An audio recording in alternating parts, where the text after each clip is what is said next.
Now, the African Union says they're monitoring the situation in Zimbabwe. This after activists and journalists were arrested for organizing a protest against the Zimbabwean government to express their views on allegations of corruption and human rights violations in that country. President Cyril Ramaphosa has since appointed envoys to go to Zimbabwe. For more on this, we cross live to our foreign editor, Sophie Mokoena, who has been monitoring the situation in Zimbabwe. A very good morning to you, Sophie. President Cyril Ramaphosa has appointed envoys to go to Zimbabwe.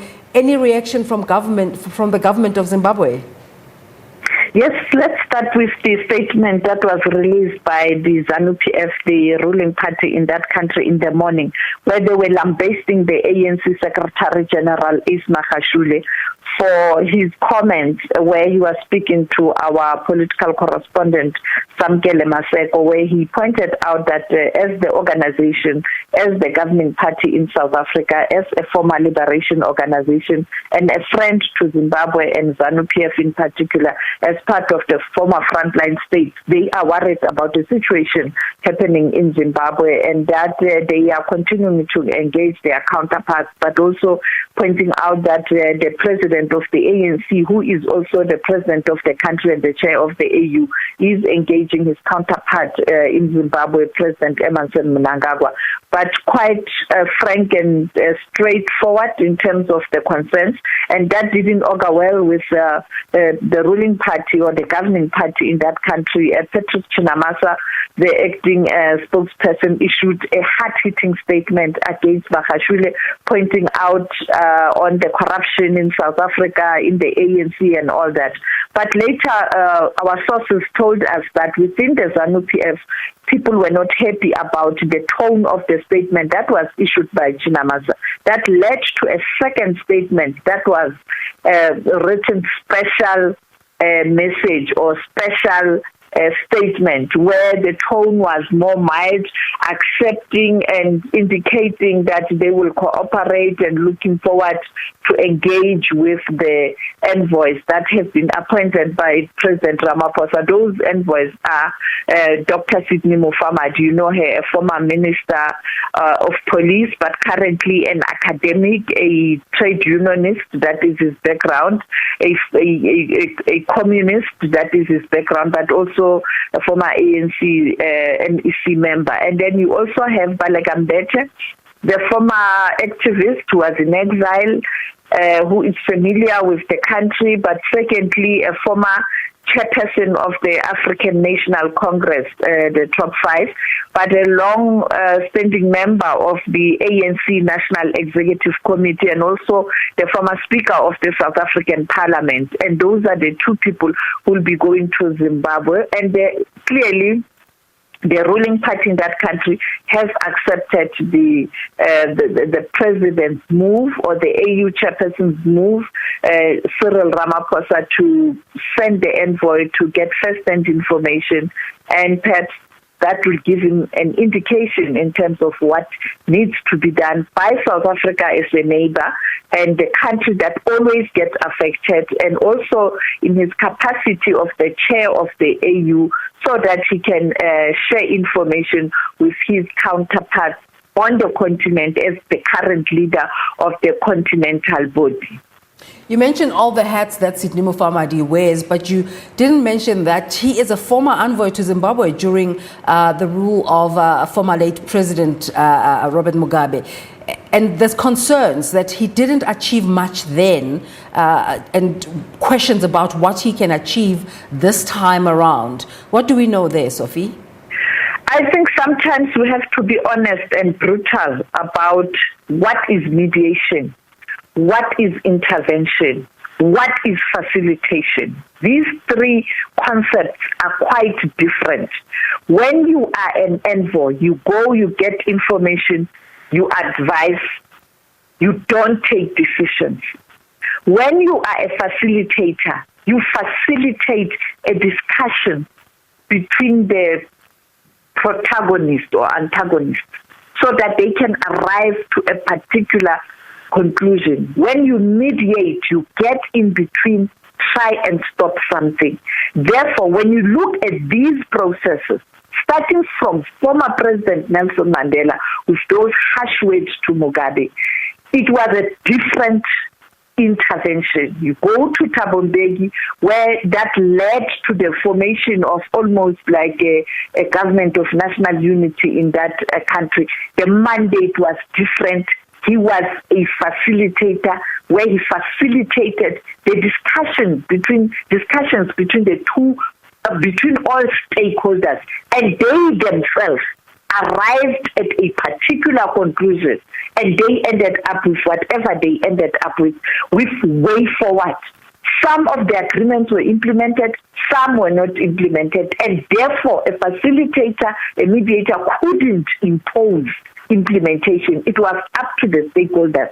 Then we have this envoys. It's go, get information, come back, and then I will decide. Maybe he will advise if there's a need, the AU, in terms of whether there should be a facilitation, a mediation, or continued engagement. And therefore, that's where politicians say they don't explain to their constituencies, because sometimes they play to the galleries, because they don't want to lose control and also support. And sometimes they play to the emotions of their own people. And at the end of the day, people end up not being properly informed. When you listen to what Nelson Chamisa said yesterday, while on social media there was a strong resistance to the envoys, his tone was an acceptance. The same with the other party, the ZANU-PF. It was an acceptance. So it is the responsibility of stakeholders, when they have arrived at a particular conclusion, to take their own constituencies or the nation on board in terms of what's the way forward and why have they agreed, what is the advantage, what are the disadvantages. And therefore, you can't blame ordinary Zimbabweans. Going back to say Sydney was part of the first group that facilitated or mediated without, because these politicians have failed to tell them or abreast them with information why these people were part of the government of national unity happy at that time, and all of a sudden they are questioning the process that led to that. There are problems. Any government of national unity is a give and take. It's not perfect, and people have a right to question. It's up to leaders to explain the pros and cons, because if that didn't happen, then we could have witnessed more deaths in that country because people were dying, there was conflict. And even now, South Africa and the AU chair is doing what he is doing to try and ensure that the situation doesn't lead to a more serious crisis. Right now, there are counter information to say people have been injured, people have been harassed, people have been raped, others are denying and all that. Therefore, he has to ensure that he moves with speed to stop if there are such things, or if there are no such things, to get to the bottom of the issue so that the truth is told. But create an environment where all stakeholders, particularly the Zimbabweans themselves, are free to express their view in terms of the way forward out of this quagmire, taking into consideration that the current government will resist because there were elections. Now, others are likely to say those elections were flawed and the opposition didn't accept the elections. But as we speak, you have parliament, they are in parliament. And therefore, if elections are flawed and why are you in parliament? So there are lots of dynamics that you have to take into consideration. But it is important for leaders to lead by example. Don't lie. Take your constituency into consideration. Put people first so that whatever they say, you listen to them, but you arrive at the conclusion where they themselves, while they have reservations, they will be happy to say something is being done. I think that is why Zimbabweans were questioning the envoys. But when I look at the envoy, I know Mr. Mufamadi. I've worked as a journalist, a political reporter with Mr. Mufamadi. I know his principles when coming to issues such as respect for rule of law, human rights, and other certain things. But the reality is, Mufamadi can't dictate to Zimbabweans he can advise. And if people don't implement, of course, people will blame that team that went there, that the team has failed.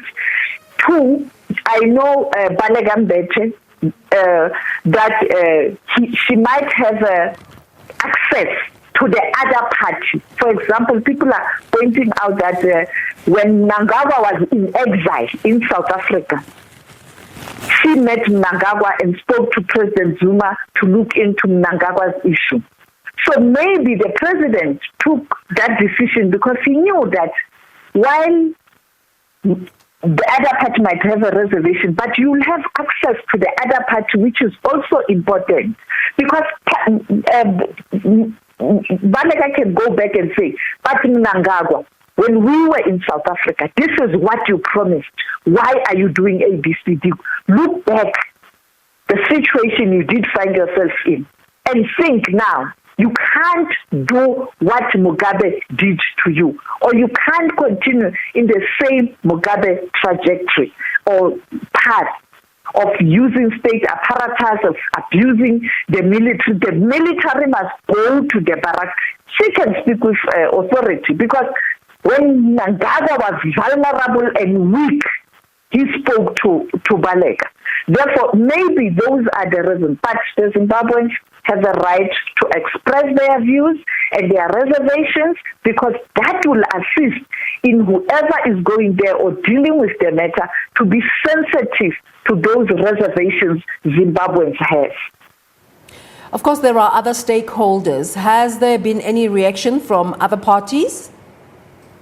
Well, other parties, smaller parties, I haven't had a reaction, but what I do know, some of the political parties who have called us in Zimbabwe after hearing that President Ramaphosa and the AU chair has appointed an envoy, they would want to go and interact with the team so that they can also express their views.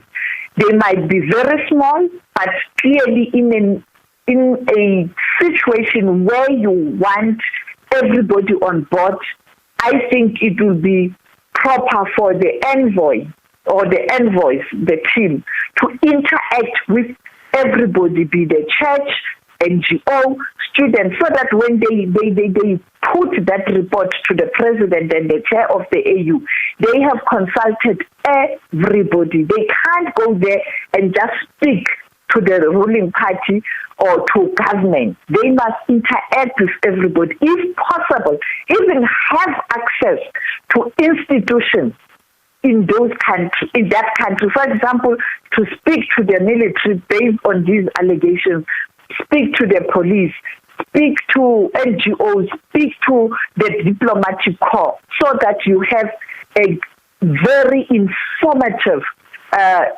report that can assist the neighbor, SADC, the continent, and the UN as the world body to be able to take and inform decisions whether the government of Zimbabwe is correct or the activists and everybody who are complaining and who have reservations about the Zim government, whether their points are justifiable. That's the only way you can find a solution. But it will then be the responsibility of the leaders in that country to constantly communicate with their constituencies. It can't be meetings behind closed doors in hotels, finalized, and you don't take the nation on board, because you are a leader because of the people. When we take it away from the officials and the politicians, on the ground, the latest in Zimbabwe is complaints about a girl, Noxolo Maphosa, who was abducted, tortured and sexually abused allegedly by security agents. What do we know about these kinds of stories and human rights violations?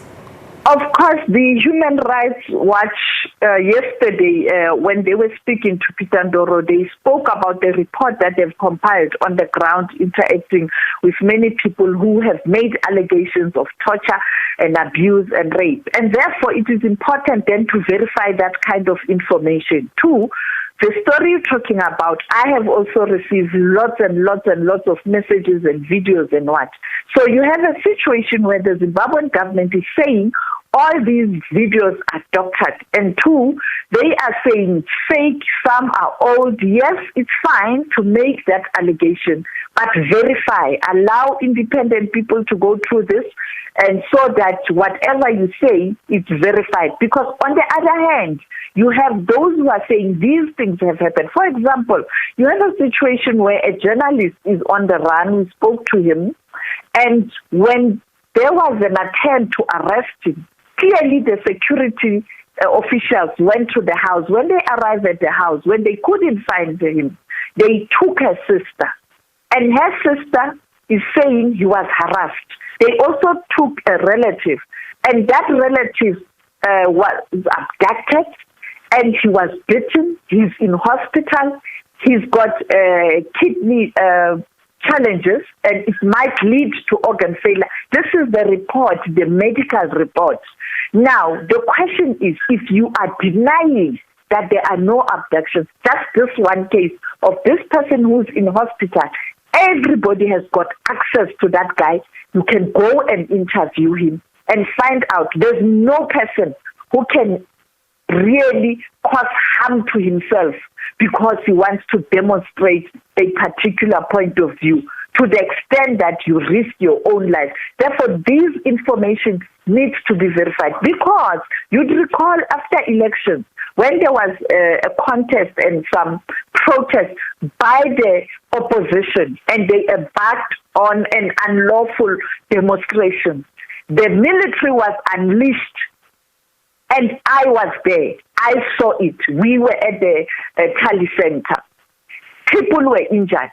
It was the military. It wasn't even the police. And there was blame game in terms of who authorized the military. Because the president was on the countryside taking some break, and you had the deputy president or the vice president or Chiwenga, who was also a former general, who was acting. So it wasn't clear, finally, who authorized the military to go to the streets to go and disperse the unlawful demonstration. Yes, the demonstration was unlawful, but the way it was handled, no one wants to take the blame, which led to the Motlanthe Commission. Motlanthe Commission has been able to point out, it might not be perfect, but it has since made recommendations in terms of what needs to be done to address that. Have those recommendations implemented? Maybe we must speak to Kgalema Motlanthe this week to check whether he's happy.